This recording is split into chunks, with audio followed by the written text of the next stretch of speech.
తిరుమల తిరుపతి దేవస్థానం మహాసంప్రోక్షణ సందర్భంగా 6 రోజుల పాటు అంటే ఆగస్టు 11 నుంచి 16 వరకు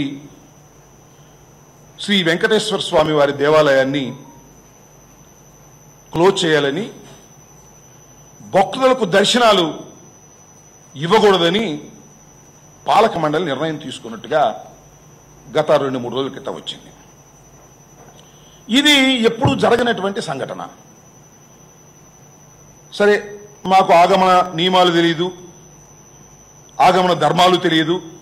ఒక భక్తుడిగా నేను చాలా మందిని కనుక్కున్నా, ఎప్పుడైనా శ్రీ వెంకటేశ్వర స్వామి దేవాలయాన్ని మూసివేశారా? చాలా మంది పెద్దలు చెప్పారు, ఎప్పుడు మూసివేసిన సందర్భమే లేదు అని చెప్పారు. కానీ మహాసంప్రోక్షణ సందర్భంగా 6 రోజుల పాటు మూసివేయాలని నిర్ణయం తీసుకున్నారు అని ప్రకటించారు. సరే, బహుశా ఆగమన శాస్త్ర నియమాలకు అనుసరించి చేశారా, లేక ధర్మాలకు అనుసరించి చేశారా, దేనికి చేశారో మనకు తెలియదు. దీని మీద చాలా రూమర్స్ వచ్చాయి, చర్చ జరిగింది, సోషల్ మీడియాలో చర్చ జరిగింది. తర్వాత ఇప్పుడు పునఃసమీక్షించేటటువంటి నిర్ణయం తీసుకున్నారు. నేను అడుగుతా ఉన్నా, మహాసంప్రోక్షణ జరిగేటప్పుడు దేవాలయాన్ని మూసివేయాలనేటువంటి నియమాలు ఉంటే మళ్ళీ ఎందుకు పునఃసమీక్షిస్తున్నారు? నెంబర్ 1. నియమాలు అలా లేకపోతే ఎందుకు 6 రోజుల పాటు దేవాలయాన్ని మూసివేయాలని నిర్ణయించుకున్నారు? దీనికి భక్తులకు సమాధానం చెప్పవలసినటువంటి బాధ్యత పాలక మండలికి ఉన్నది. నెంబర్ 1. నెంబర్ 2, చంద్రబాబు నాయుడు గారు ఆదేశించారట. ప్రభుత్వం ఆదేశిస్తే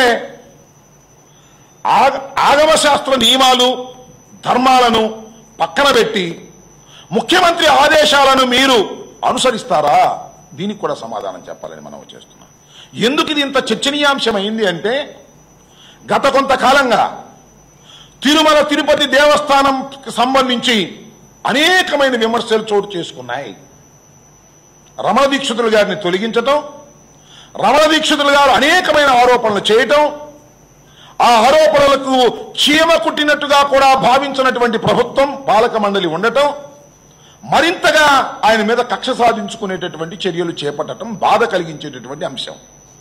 ఇంత నేపథ్యం ఉన్నప్పుడు ఇలాంటి నిర్ణయాలు తీసుకొని ఈ నిర్ణయాలను ఆచరించుకోకుండా ముఖ్యమంత్రి ఆదేశాల మేరకు మీ నిర్ణయాలు మార్చుకునేటటువంటి పరిస్థితికి వచ్చిందంటే సంథింగ్ ఈజ్ దేర్, ఏదో అక్కడ జరుగుతున్నది అనే దానికి సమాధానం భక్తులకు చెప్పకపోయినట్లయితే అనుభవిస్తారని మనవి చేస్తున్నాం. వెంకటేశ్వర స్వామితో పెట్టుకున్నటువంటి ఏ రాజకీయవేత్త అనుభవించుకోకుండా పోరని మనవి చేస్తున్నాం. దీనికి ఖచ్చితమైన సమాధానాలు చెప్పవలసినటువంటి బాధ్యత పాలక మండలికి, ముఖ్యమంత్రికి ఉన్నది అని మనం చేస్తున్నాం. ఇలా మీరు ఇష్టం వచ్చినట్టుగా ఆగమ ధర్మాలను, ఆగమ శాస్త్రానికి సంబంధించినటువంటి నియమాలను ఇష్టం వచ్చినట్టుగా ముఖ్యమంత్రి గారికి పేరు ప్రతిష్టలు రావనో వస్తాయనో మార్చుకోవడం సమంజసం కాదని మనం చేస్తున్నాం. ఎందుకంటే ఇదే ముఖ్యమంత్రి కనకదుర్గమ్మ టెంపుల్లో ఇంతకు ముందు పూజలు చేసి అపాసుపాలైనటువంటి సందర్భం కూడా పుకారులో ఉన్నదని మనం చేస్తున్నాం.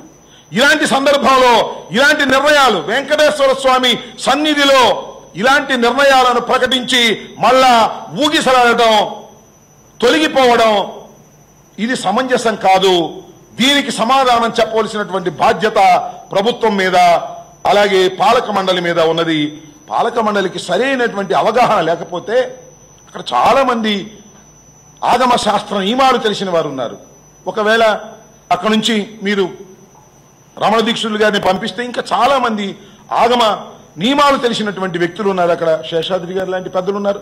వారితో కలుసుకొని నిర్ణయాలు తీసుకొని ప్రకటించవలసిన మీరు మీ ఇష్టం వచ్చినట్టుగా ప్రభుత్వ నిర్ణయాలలాగా ప్రకటించి వెనక్కి తీసుకొని పునఃసమీక్షించి మళ్ళా ముఖ్యమంత్రి గారి ఆదేశం మేరకు తిమ్మిని బొమ్మిని చేసేటటువంటి కార్యక్రమాలు చేస్తే భక్తులు క్షమించాలనే విషయాన్ని దయచేసి గమనించాలని ఈ సందర్భంగా కోరుతూ ఉన్నా.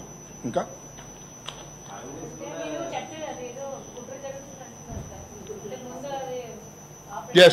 ఈ చర్చ అవిశ్వాస తీర్మానం మీద స్పీకర్ గారు చర్చకు మొదటి రోజునే అలౌ చేయటం పట్ల కుట్ర జరుగుతున్నదనే సందేహం మాకు కనిపిస్తా ఉన్నది. మాకే కాదు. లేదంటే ఓ కామెంట్ చేయండి. ఎప్పటికప్పుడు మా వీడియోస్ చూడాలంటే సబ్స్క్రైబ్ చేసుకోండి.